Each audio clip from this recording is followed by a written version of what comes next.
Glória a Deus, amém? O título da mensagem desta noite é Tempo de Pastoreio. Vou repetir, Tempo de Pastoreio.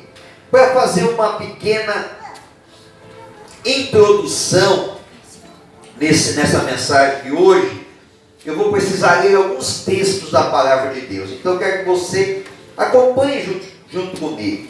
O primeiro texto que eu quero ler é lá em Eclesiastes capítulo 3, no primeiro versículo, amém? Eclesiastes capítulo 3, no primeiro versículo, abra a Bíblia, abra esse texto, acompanhe conosco a leitura. Muita gente já conhece, né? Já sabe do que se trata, amém? Diz assim, todo mundo achou? Eclesiastes capítulo 3, no primeiro versículo, diz assim, ó: tudo, é tudo, tá, irmãos? É tudo tem o seu tempo determinado, e há tempo para todo propósito debaixo do céu, amém? Então levante a mão direita para o céu e diga assim, repita assim comigo, dizendo assim: tudo tem um tempo determinado. Repete assim também, dizendo assim: eu creio que na minha vida existe um propósito, mas esse propósito tem um tempo, amém? Existe um tempo para as nossas vidas, existe um tempo para os propósitos de Deus sobre as nossas vidas. Está tudo muito arrumadinho, tudo muito certinho, as coisas de Deus, os planos de Deus para a nossa vida, nada foge do controle de Deus. Quando estamos na presença de Deus, Deus tem o controle sobre tudo, e aqueles propósitos que Ele tem na nossa vida estão dentro de um tempo determinado. Por quê? Porque a Bíblia diz que tudo tem um tempo determinado, amém? Então nada acontece de forma aleatória na vida do homem e da mulher de Deus, que busca a presença dEle e que anda debaixo do propósito de Deus, amém? Vamos ler mais um texto da Bíblia, que é Lucas capítulo 10, Lucas capítulo 5, versículo 10 e 11. Lucas capítulo 5, no versículo 10 e 11. Vou aguardar até que todos tenham encontrado, para nós fazermos a leitura desses dois versículos. Amém? Encontraram? Diz assim, ó: e disse Jesus a Simão. Quem foi que disse, irmãos? Quem foi que disse? Foi Jesus. Então Jesus disse a Simão. O que Jesus disse? Não temas, de agora em diante serás pescador de homens. E levando os barcos para a terra, deixaram tudo e o seguiram. Amém? Mencionamos no versículo anterior que existe um propósito de Deus sobre a nossa vida, amém? Havia um propósito de Deus na vida de Pedro, de Tiago e de João. Então quem foi que disse? Foi Jesus, amém? O propósito de Deus na minha vida e na tua vida, quem foi que disse? Quem foi que disse, irmãos? Foi Jesus que disse que tem um propósito na minha vida e na tua vida. E esse propósito está dentro de um tempo. Deus tem um tempo para esse propósito na nossa vida, amém? Levante a mão direita para o alto e diga assim: eu creio que Deus tem um propósito na minha vida, no tempo certo. Agora repete, diz assim: foi Jesus que disse. Amém? Foi Jesus que disse. Não fui eu que falei, não foi o irmão que está do lado, foi Jesus que disse, amém? Então veja bem, Jesus falou para Pedro, Tiago e João. Jesus falou do propósito que tinha na vida deles. E qual era o propósito? Tornar eles ganhadores de almas. Tornar eles, o propósito de Jesus na vida deles é o mesmo propósito da nossa vida. Fazer de nós ganhadores de almas. E a forma como Jesus usou, o termo que Jesus usou, se familiarizava com o que eles estavam acostumados. Esse versículo que eu li está dentro de um texto que você conhece, em que eles estavam pescando, não haviam pegado nada. Jesus entrou dentro do barco de Pedro, mandou ele entrar no mar novamente, lançar as redes, pegaram muito peixe, voltaram para a terra, e aí Jesus disse para eles: a partir de hoje vocês serão pescadores de homens. Não é para pegar a rede literalmente, jogar na cabeça do homem, não é para pegar o anzol e fisgar um homem, não, é de uma forma em sentido figurado, mas Jesus falou na linguagem que eles entendiam, porque Jesus fala conosco na linguagem que eu entendo, da forma que eu entendo. Mas o que Jesus estava dizendo? Ser pescador de homens significa ganhar almas para Jesus. Então nós podemos dizer que aqui existe uma associação. Pesca e peixe para aqueles homens significava o quê? Significava ganhar almas, conquistar pessoas para Jesus, levar pessoas para o reino de Deus. Era uma linguagem que eles conheciam. Então Jesus mostra que existe um tempo e um propósito na vida deles, que é o tempo e o propósito de ganhar almas para Jesus. Amém, igreja? Muito bem. Vamos ler mais um texto da Bíblia. João capítulo 6, versículo 2. Evangelho de João, capítulo 6, versículo 2. Glória a Deus. Aleluia. Todo mundo achou? Vamos lá? Diz assim o texto: e grande multidão o seguia, porque via os sinais que operava sobre os enfermos. Amém? Eu separei esse versículo que fala de sinais, que fala de cura de enfermos, que fala de milagres. Como é que foi o tempo que Pedro, Tiago e João tiveram junto com Jesus naqueles 3 anos e meio? Foram tempos de milagre, foram tempos de sinais, foram tempos de maravilhas. Foi um período em que eles puderam enxergar que a mão de Deus estava sobre a vida de Jesus e que grandes coisas aconteciam aqui na terra através do ministério de Jesus. Amém?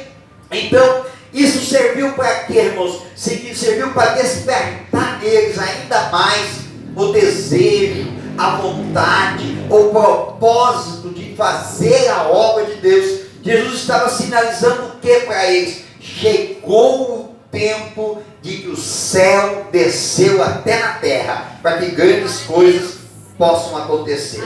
Então, sinais e milagres foram feitos pelo ministério de Jesus, e os seus discípulos foram testemunhas. Pedro, Tiago e João eram testemunhas de que Jesus operava milagre. Amém? Levante a mão direita para o alto e repita assim comigo, dizendo: eu sou testemunha de que Jesus ainda hoje faz muitos milagres. Amém? Você pode testemunhar um milagre. Eu posso testemunhar muitos milagres na minha vida. São quase 30 anos vendo milagres acontecerem, milagres grandes e milagres pequenos, mas milagre é milagre, né, irmãos? O maior milagre que eu posso testemunhar na minha vida foi a minha transformação. É o maior milagre, porque não dependeu de mim, veio exclusivamente de Deus. Foi Ele que fez o milagre, que transformou minha vida, me salvou, me tirou do pecado e me deu a oportunidade da salvação. Amém? E depois de arrasto vieram inúmeros milagres na área da saúde, da família, das finanças, e vão se repetindo ao longo do tempo, vão se repetindo. Cada vez que movimentamos a nossa fé, Deus confirma novamente, e quando é necessário, Ele faz o milagre. Amém? Levante a mão direita para o alto e diz assim: tudo tem um tempo certo para os propósitos de Deus, mas uma coisa que não cessa sobre a minha vida são os milagres. Eles estão sempre disponíveis para mim e para a minha família. Amém? Dá para aplaudir Jesus por causa disso? Estão disponíveis os milagres. Amém? Agora vamos ler um texto um pouquinho mais extenso. João capítulo 21, no versículo 1 até o versículo 17. Foi a introdução da mensagem. Agora vamos para a mensagem de fato. João 21, do versículo 1 até o versículo 17. Amém? Esta mensagem, irmãos, Deus me deu na madrugada, em um dos dias de oração na madrugada. Amém? Até estava brincando lá em casa esses dias. Eu falei, se eu pegar todas as mensagens que Deus tem me dado na madrugada, dá para pregar um ano inteiro, eu acho. Porque eu levanto para orar, oro um certo horário, período, depois eu volto para a cama e não consigo dormir. Fico acordado lá das 3h40, 3h45 da manhã, entro lá para as 5, às vezes é 5, às vezes é 4h30, às vezes é 6 horas da manhã, e aí estou acordado. E aí fico ali e começa a vir um monte de coisa, inspiração, aquelas que eu no outro dia tiro o tempo para marcar, estão registradas. Aquelas que eu não registro, acabo indo para o esquecimento, né? Mas tem algumas que tocam tão forte que a gente registra para poder, na hora certa, no momento oportuno, trazer para os irmãos. Então vamos lá. João 21, do versículo 1 a 17, diz assim, ó. Depois disto, manifestou-se Jesus outra vez aos discípulos junto do mar de Tiberiades. E manifestou-se assim. Estavam juntos Simão Pedro e Tomé, chamado Dídimo, e Natanael, que era de Caná da Galileia, os filhos de Zebedeu e outros 2 de seus discípulos. Disse-lhe Simão Pedro, vou pescar. Disse-lhe eles, também nós vamos contigo. Foram e subiram logo para o barco, e naquela noite nada apanharam. Sendo já manhã, Jesus apresentou na praia, mas os discípulos não conheceram que era Jesus. Disse-lhes, pois, Jesus, filhos, tendes alguma coisa de comer? Responderam-lhe, não. E ele lhes disse, lançai a rede para o lado direito do barco, e achareis. Lançaram-na, pois, e já não podiam tirar, pela multidão dos peixes. Então aquele discípulo a quem Jesus amava disse a Pedro, é o Senhor. E quando Simão Pedro ouviu que era o Senhor, cingiu-se com a túnica, porque estava nu, e lançou-se ao mar. E os outros discípulos foram com o barco, porque não estavam distantes da terra, senão quase 200 côvados, levando a rede cheia de peixes. Logo que desceram para a terra, viram ali brasas e um peixe posto em cima, e também pão. Disse-lhe Jesus, trazei os peixes que agora apanhastes. Simão Pedro subiu e puxou a rede para a terra, cheia de 153 grandes peixes, e sendo tantos, não se rompeu a rede.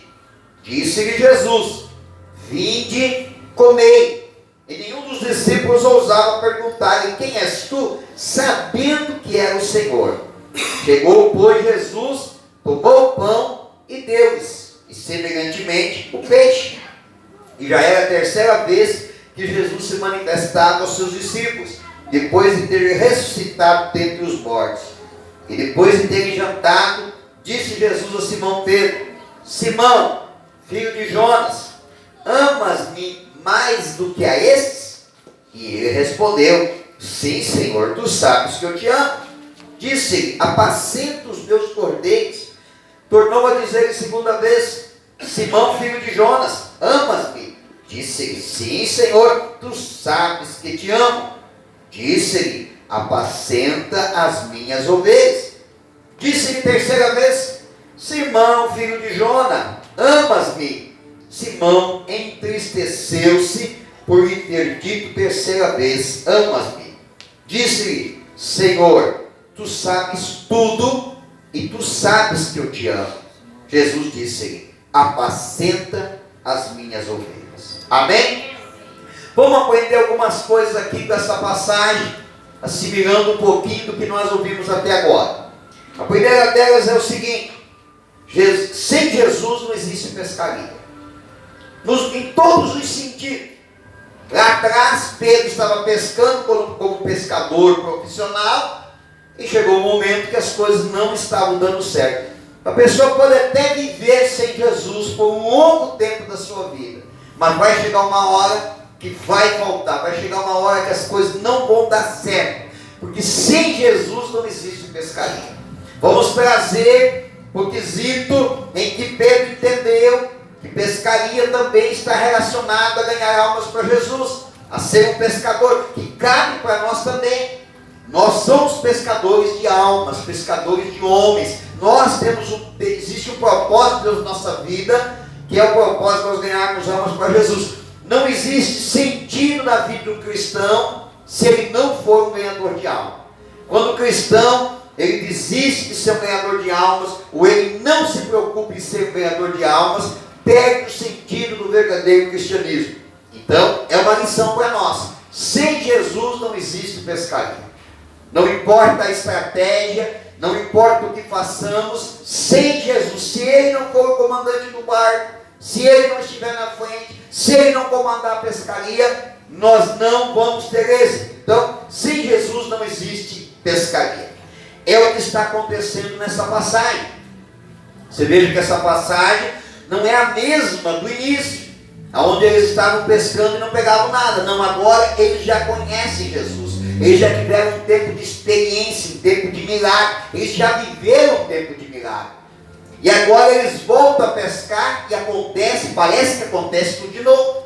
Eles não pegam nada. Né? Então, por que eles não pegam? Porque está faltando alguma coisa na vida deles. Enquanto Jesus aparece na praia, Jesus desafia eles a mudar a estratégia. O que Jesus manda eles fazer? Manda eles mudarem a forma de lançar a rede. Eles tinham um barco, era um barco de pescaria por arrastão. Então o barco era equipado com um instrumento, com algo que existia no barco do lado esquerdo, que possibilitava que a rede fosse lançada e recolhida por aquele lado. E os barcos, até hoje, o barco de arrastão, eles têm esse equipamento. Mas o equipamento fica apenas de um lado do barco. Eu não sei dizer para vocês por que é do lado esquerdo, mas é do lado esquerdo.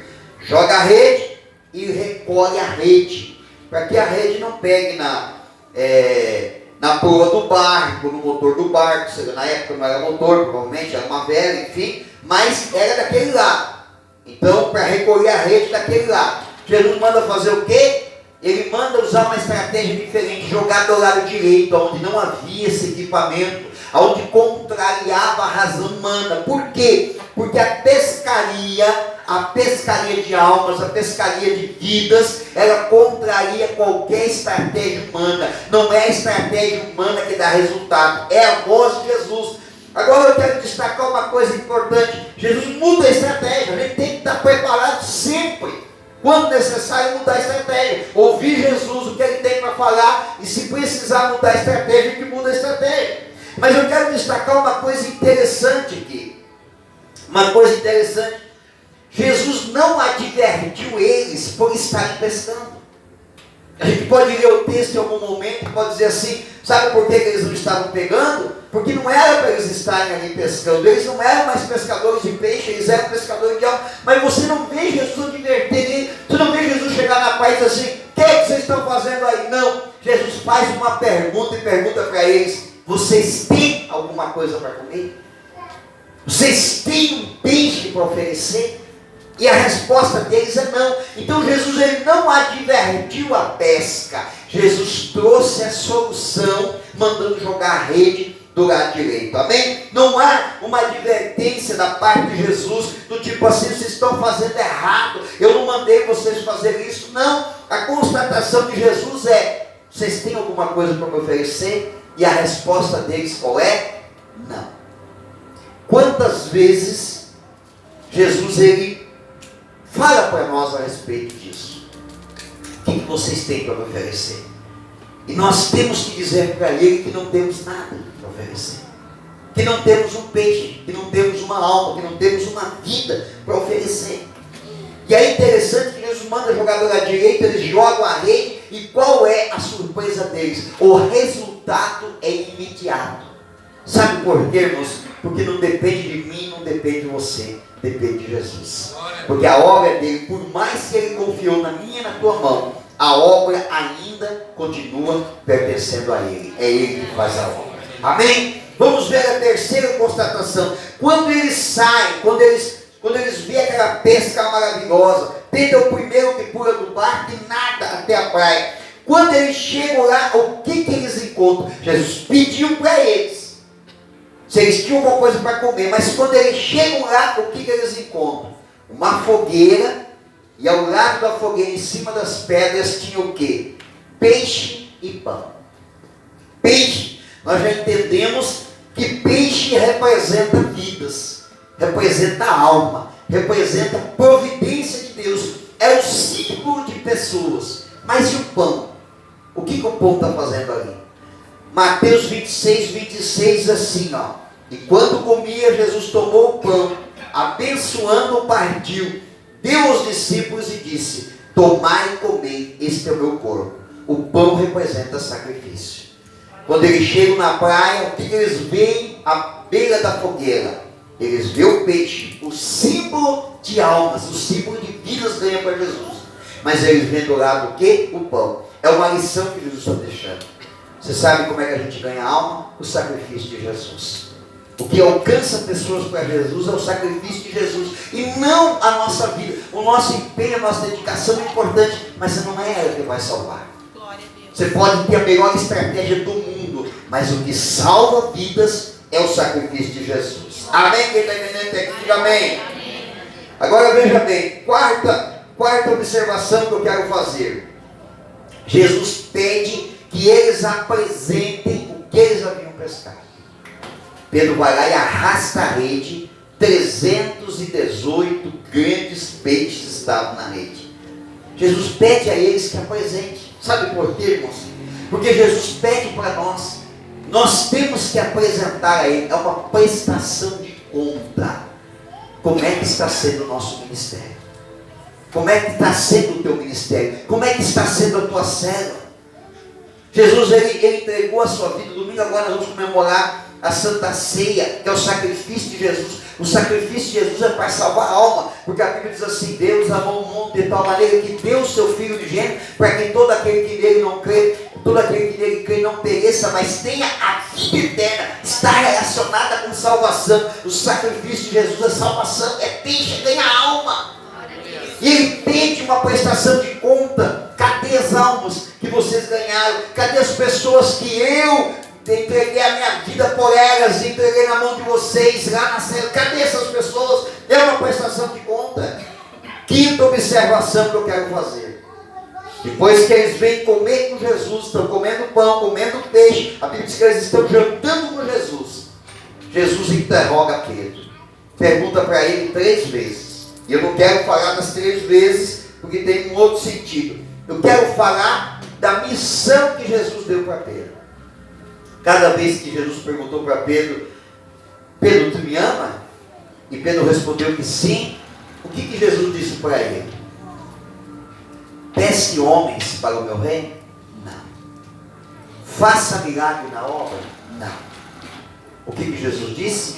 Apacenta as minhas ovelhas. Sabe por quê? Peixe conquistado se transforma em ovelha.